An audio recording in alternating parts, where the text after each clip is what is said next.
केला बेचने वाली चुड़ैल। एक बार की बात है, जादूपुर नाम के एक गांव में करतब दिखाती एक औरत एक रेड्डी के लिए गांव में आती है। आइए आइए मेहरबान कदरदान, खाइए रोहड़ा के ताजे ताजे केले।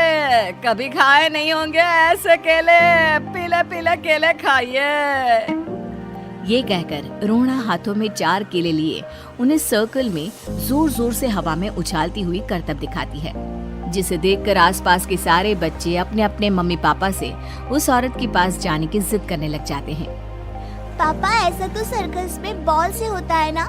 ये आंटी तो केले से कर रही है। चलिए ना पापा, देखते हैं। रोहड़ा एक पतली सी तार पर चलती हुई केलों से करतब दिखाती है।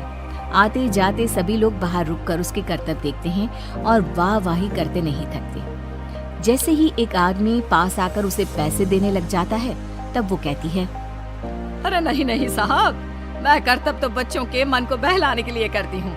धंधा तो मेरा केले का है। पीछे देखो मेरी रेड्डी, जो भी मेरे केले खाएगा मेरी तरह चुस्त दुरुस्त और तंदुरुस्त हो जाएगा। पता चलता है क्या कि मेरी उम्र 55 की है। अरे पर ऐसे ठंड के मौसम में कोई केला क्यों खाएगा? ये ऐसे वैसे केले नहीं है साहब, ये शरीर में गर्मी देते हैं, ठंड को दूर भगाए। जो भी रोहिणा के केले खाए। पापा, अगर मुझे केले नहीं मिले तो मैं घर नहीं जाऊंगी। तभी उसके पापा कहते हैं कि बेटा, केले ठंड में कभी गर्मी नहीं देते। ये सब कहने की बातें हैं, सामान बेचने का तरीका है इनका। पर पिंकी नहीं मानती। मैं केले खाऊंगी। पिंकी की जिद के आगे नत्थू हार जाता है और उसे केले खरीद कर दे देता है। पिंकी खुश होकर केले घर ले आकर खाती है। अब मैं भी करतब करूंगी, कितना मजा आएगा। जादुई केले। पिंकी पहला केला खत्म भी नहीं करती कि वो बेहोश हो जाती है। दूसरे केले से एक काला धुआं आता है और रोहड़ा चुड़ैल बनकर बाहर निकल आती है। मेरे भूतिया केले बच्चे न खाए, ऐसा हो ही नहीं सकता। जादूपुर वालों, कब तक बचोगे? आ गई हूँ मैं रोहड़ा, जिसका कोई नहीं कर सकता सामना। रोहड़ा पिंकी को गोद में उठाकर काले धुएं में कहीं गायब हो जाती है। शाम के वक्त नत्थू घर लौटता है और पिंकी को घर में ना पाकर उसकी माँ से कहता है, माँ पिंकी कहाँ है? अरे बेटा, उसे तो तू सुबह करतब दिखाने ले गया था ना, फिर कहाँ वापस आए तुम दोनों? मुझे लगा तू उसे अपने साथ मंडी ले गया होगा। हे भगवान, मेरी बच्ची कहाँ गई? मैं उसे घर ही तो छोड़कर गया था माँ। नत्थू गांव के घर कोने में अपनी बेटी को ढूंढता है, पर उसे वो कहीं नहीं मिलती। परेशान होकर आके रो रो कर नत्थू हिम्मत हार कर घर लौट आता है। अगली सुबह रोहड़ा फिर से करतब दिखाने आती है और इस बार पिंकी की तरह रोनी केले खरीद लेता है। 50 रुपए दिए थे पापा ने, सारे पैसों के मैंने केले खरीद लिए हैं। अब मैं भी आंटी की तरह ही करतबबाज बन जाऊंगा। यही सोचते हुए रोनी केले खाता है और पहला अकेला केला आधा खत्म भी नहीं करता कि चुड़ैल उसके सामने आ जाती है। मेरे साथ चलने का समय आ गया है रोनी। ये तो बस शुरुआत है। अब इस गांव के सारे बच्चे धीरे धीरे मेरे कब्जे में होंगे, एक बच्चा भी नहीं बचेगा। ये कहकर रोना रोनी को गोद में लेकर काले धुएं में अदृश्य हो जाती है। इसके बाद हर रोज गांव में से कोई ना कोई बच्चा गायब होता, पर ऐसा क्यों हो रहा है किसी को भी समझ में नहीं आ पा रहा था। रोज की तरह अपनी बेटी पिंकी की तलाश में नत्थू गांव के एक तालाब के पास बैठा रो रहा था। कहाँ गई मेरी पिंकी? शकुंतला के जाने के बाद एक वही तो मेरा सहारा थी।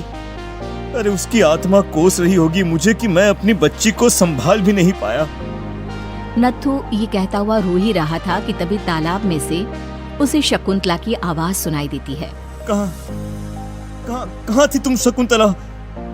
हमारी बच्ची और सारे गायब हुए बच्चे रोहड़ा के कब्जे में हैं। वो बच्चों को जो केले देती है उससे बच्चे बेहोश हो जाते हैं और उसके कब्जे में आ जाते हैं और वो उन्हें ले जाकर काली दुनिया में ले जाती है। पर वो ऐसा क्यों कर रही है? ये मैं नहीं जानती, पर उस दुनिया का रास्ता मैं आपको बता सकती हूँ।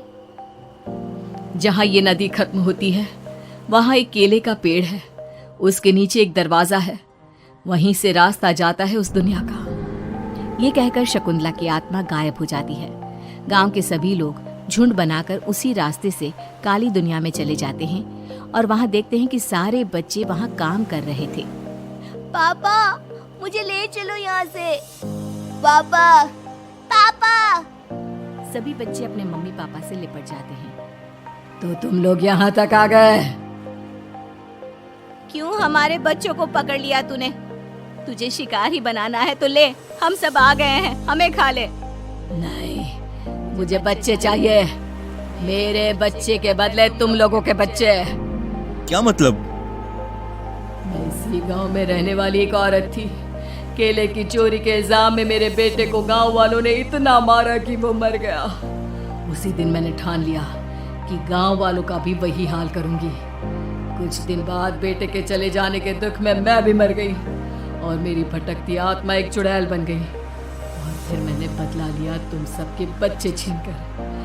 बर्दाश्त नहीं कर पाए ना? सोचो मुझ पर क्या बीती होगी। हमें माफ कर दो रोना। पता नहीं ये किसकी गलती थी, पर हम सभी माफी मांगते हैं। हमारी खुशियाँ लौटा दो, तुम भी तो एक माँ हो। गांव वालों की बात सुनकर रोना का मन पिघल जाता है और वो बच्चों को छोड़ देती है। उसके बाद काली दुनिया बच्चों के लिए जादुई दुनिया बन जाती है। अब कोई भी कभी भी वहां आ जा सकता था।